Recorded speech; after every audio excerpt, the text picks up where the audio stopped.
The Giver, Chapter 5. Usually, at the morning ritual when the family members told their dreams, Jonas didn't contribute much. He rarely dreamed. Sometimes he awoke with a feeling of fragments afloat in his sleep, but he couldn't seem to grasp them and put them together into something worthy of telling at the ritual. But this morning was different. He had dreamed very vividly the night before. His mind wandered while Lily, as usual, recounted a lengthy dream, this one a frightening one in which she had, against the rules, been riding her mother's bicycle and been caught by the security guards. They all listened carefully and discussed with Lily the warning that the dream had given. "Thank you for your dream, Lily." Jonas said the standard phrase automatically and tried to pay better attention, while his mother told of a dream fragment. A disquieting scene where she had been chastised for a rule infraction she didn't understand. Together they agreed that it probably resulted from her feelings. When she had reluctantly dealt punishment to the citizen, who had broken the major rules a second time, Father said that he had had no dreams. "Gabe?" Father asked, looking down at the basket, where the new child lay gurgling after his feeding, ready to be taken back to the nurturing center for the day. They all laughed. Dream-telling began with threes. If new children dreamed, no one knew. "Jonas?" Mother asked. They always asked, though they knew how rarely Jonas had a dream to tell. "I did dream last night," Jonas told them. He shifted in his chair, frowning. "Good," Father said. "Tell us." "The details aren't clear, really," Jonas explained, trying to recreate the odd dream in his mind. "I think I was in the bathing room at the House of the Old." "That's where you were yesterday," Father pointed out. Jonas nodded, but it wasn't really the same. There was a tub in the dream, but only one, and the real bathing room has rows and rows of them. But the room in the dream was warm and damp, and I had taken off my tunic but hadn't put on the smock, so my chest was bare. I was perspiring because it was so warm. And Fiona was there, the way she was yesterday. "Asher too?" Mother asked. Jonas shook his head. "No, it was only me and Fiona, alone in the room, standing beside the tub." She was laughing, but I wasn't. I was almost a little angry at her in the dream, because she wasn't taking me seriously. "Seriously about what?" Lily asked. Jonas looked at his plate. For some reason that he didn't understand, he felt slightly embarrassed. "I think I was trying to convince her that she should get into the tub of water." He paused. He knew he had to tell it all, that it was not only all right, but necessary to tell all of a dream. So he forced himself to relate the part that made him uneasy. "I wanted her to take off her clothes and get into the tub," he explained quickly. "I wanted to bathe her. I had the sponge in my hand, but she wouldn't. She kept laughing and saying no." He looked up at his parents. "That's all?" he said. "Can you describe the strongest feeling in your dream, son?" Father asked. Jonas thought about it. The details were murky and vague, but the feelings were clear and flooded him again now as he thought. "The wanting," he said. "I knew that she wouldn't, and I think I knew that she shouldn't, but I wanted it so terribly. I could feel the wanting all through me." "Thank you for your dream, Jonas," Mother said after a moment. She glanced at Father. "Lily," Father said, "it's time to leave for school. Would you walk beside me this morning and keep an eye on the new child's basket? We want to be certain he doesn't wiggle himself loose." Jonas began to rise to collect his school books. He thought it surprising that they hadn't talked about his dream at length. Before the thank you.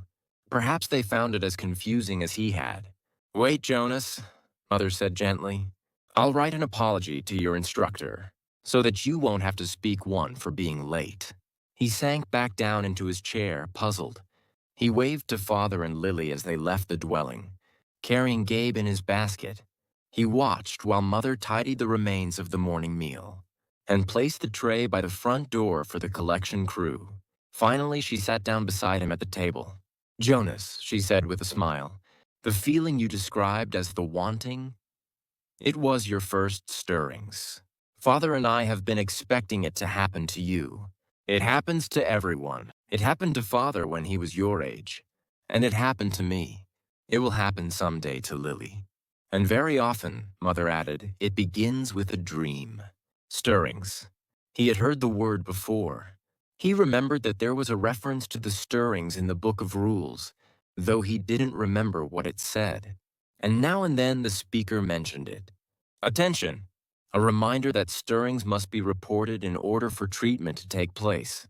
He had always ignored that announcement because he didn't understand it, and it had never seemed to apply to him in any way.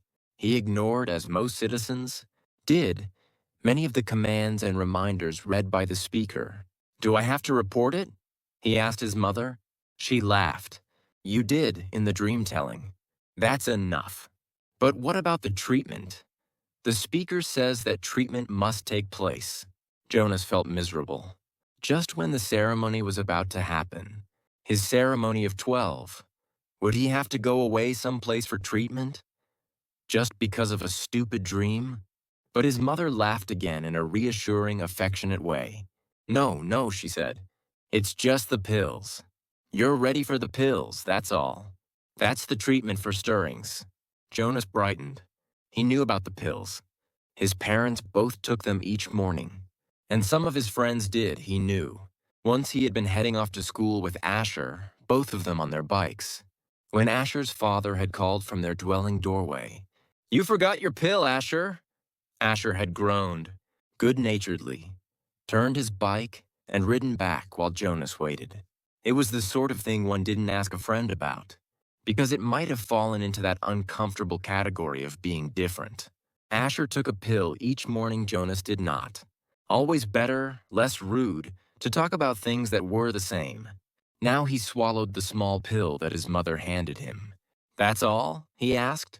"That's all," she replied, returning the bottle to the cupboard. "But you mustn't forget. I'll remind you for the first weeks, but then you must do it on your own. If you forget, the stirrings will come back. The dreams of stirrings will come back. Sometimes the dosage must be adjusted. Asher takes them," Jonas confided.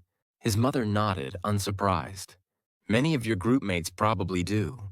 The males, at least. And they all will soon. Females, too.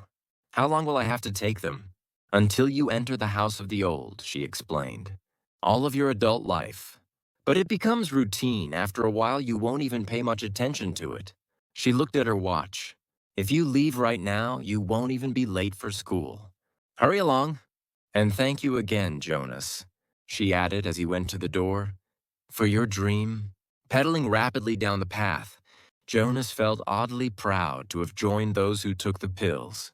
For a moment, though, he remembered the dream again. The dream had felt pleasurable. Though the feelings were confused, he thought that he had liked the feelings that his mother had called stirrings. He remembered that upon waking, he had wanted to feel the stirrings again. Then, in the same way that his own dwelling slipped away behind him as he rounded a corner on his bicycle, the dream slipped away from his thoughts. Very briefly, a little guiltily, he tried to grasp it back. But the feelings had disappeared. The stirrings were gone.